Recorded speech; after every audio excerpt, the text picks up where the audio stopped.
Recently we put in a custom auto sound radio and the Bluetooth works great, but our radio on the other hand doesn't work too well. And that's not because of the radio itself, it's actually because of our damaged antenna. So in today's video, we're going to show you how to remove and replace a 67 to 72 Chevy C10 antenna.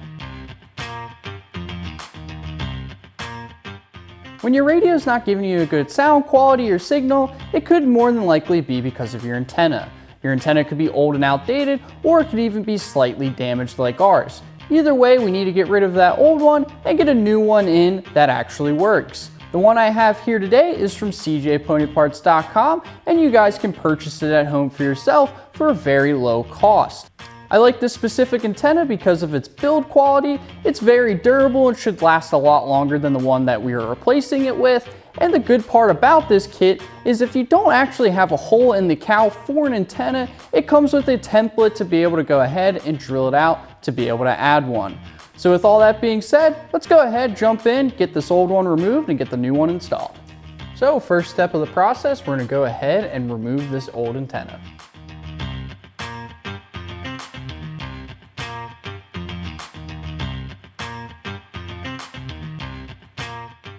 Now that I have the antenna disconnected from the back of the radio, we're going to go ahead and fish the rest of this wire out.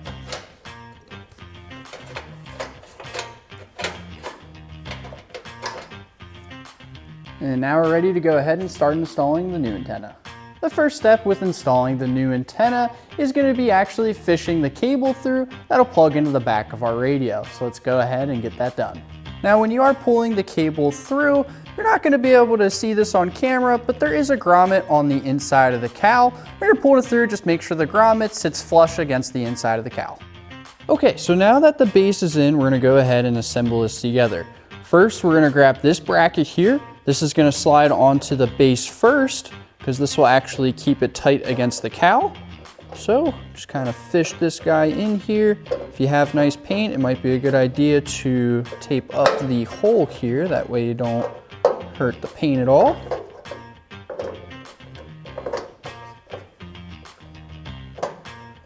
So kind of fish it in here. It'll take a second or two to find which way it likes to go in. So this is how the bracket is supposed to look after you install it onto the base. And then you'll grab your next piece here, slide it right over top, and then grab the cap and just thread this piece on. And now we have the mast, which is the final piece. Slide it right in, grab the cap here, and thread it on. And in most cases, hand tighten should work perfectly fine, but if you'd like, you can grab an adjustable wrench to be able to tighten it up some more. And there you go. Now all we have to do is connect the wire to the back of the radio, and we'll have a good working radio again.